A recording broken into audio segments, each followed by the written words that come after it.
before we bring it to where you're at now, Patrick Cloud now, you know, let's go back to the music. That's first. Let's go back to the music. Yeah. So what don't people know about Patrick Cloud, the musician? I think, man, I don't know. I'm trying to integrate that more into just, you know, because when you do a bunch of things, it's like your profile looks like commercials, you know what I mean? It's like, this is this, and then this is this, and this is this. And, you know, I was talking to K-Red, which is another dude we've been rapping with and making music with for a long time. It's all about, like, bringing people in who don't know about something and introducing them, as opposed to marketing to the same people who would have been, like, at your show anyways, you know? It's like, you know, if somebody listens to all your stuff, yeah, you want to be like, here's a new song to that person, but you also want to be like, here's a song to somebody who doesn't know that you do music at all. Right. So my point is, like, I'm trying to, you know, figure out new ways to bring people into the music side, whether it's, you know, different visuals or, like, you know, just putting I'm really adamant about giving artists a platform who are nice enough to, like, send me art. So I've been trying to, like, reutilize their stuff so it has staying power instead of just like, oh, that was cool. So yeah, I think that just in terms of, like, what I want people to know, or what people just don't know, is that that's, like, really the core of everything. Like, you of all people know, like, that's where we started everything. That's, you know, I met this dude when I was 14. What age was sixth grade? Whatever sixth grade is. Oh, sixth grade is not 14. All right, if we're 18, if we're 18 to 12th grade, minus 6, 12. 12-ish. Yeah. Damn, really? That is, I don't even remember 12-year-old Patrick. That's but, over 10 years, bro. Damn. Yeah. 15, 16. It's almost 20. And we met creatively. He was just rapping in the corner at a party. Wait, you just rapping in the corner? He was rapping in the corner at a party. No audience. In retrospect, that is hilarious, because it's like I came up and I was just like, yeah. Like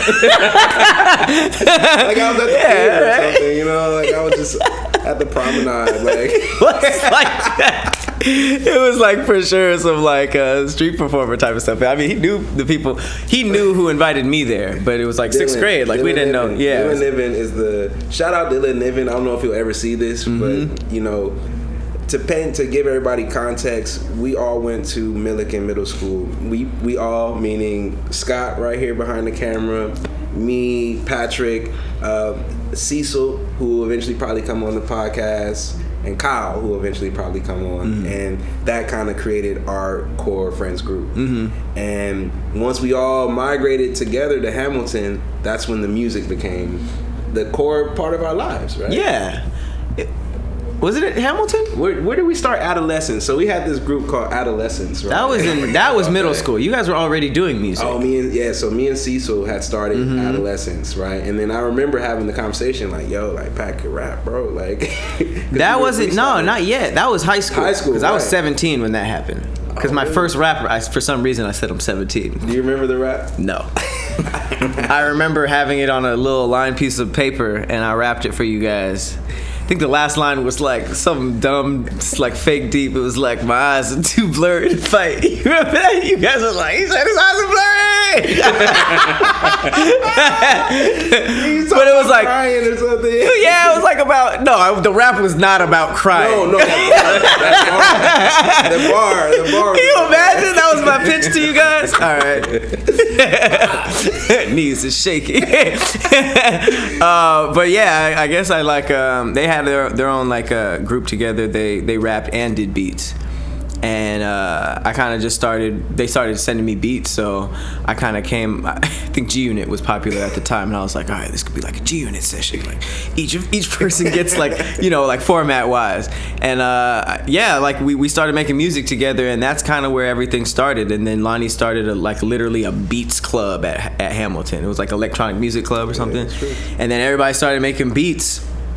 and doing music, and then we went to go over to Cecil's house and make music. So that was like the core of creation, because then that led to us like obviously doing music in itself is a creative process, but that led to shooting stuff, and then which was also camera work and directing, and then we me and Lonnie would stay up hella late to edit everything.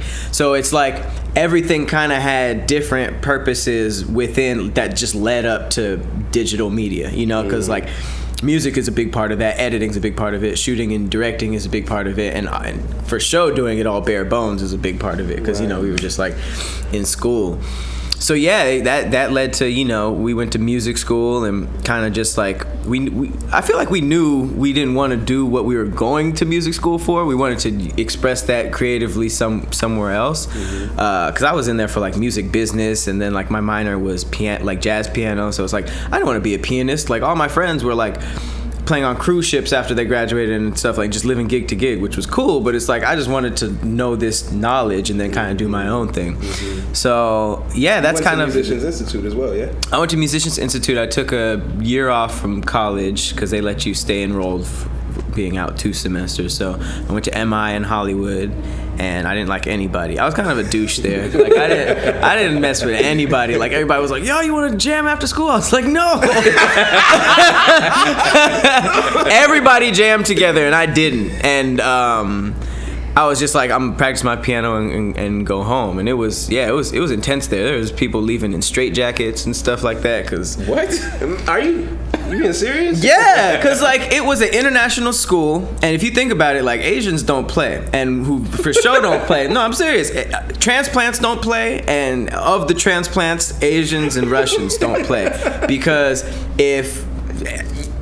honestly, Hollywood was down the street for me. It was like, but it's like if you were come from a place that was like hella far away, and you came all the way over, you were paying international school fees, and then you came here and you were from a family that's like,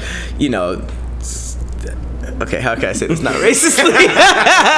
Just like, don't come home, or if you ain't like a master violinist or piano, you know what I mean? Like that's kind of like the pressure that they were under. So even at CSUN, you open the piano bench, because the piano benches are also compartments. You would see like toothbrushes, shoes, calendars. Like people was for sure hanging up calendars in there. So that's when I was just like, competitively, this is not something I want, because even if you get that good and you become the first chair in an orchestra, or you join one of these really prestigious things, there's like a million people waiting for you to just not practice for 2 days, and then you're like 3 years behind, because that's just like a life that I didn't want. I just wanted to get enough skill to do our own thing creatively. So that kind of led to interning at a radio station and cutting up like alternative rock promo, and then that led to like doing music internship in music production at this super white digital media company called Awesomeness TV.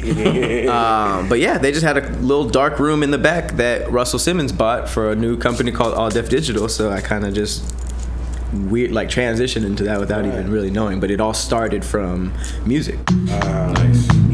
I'll never like seeing you now.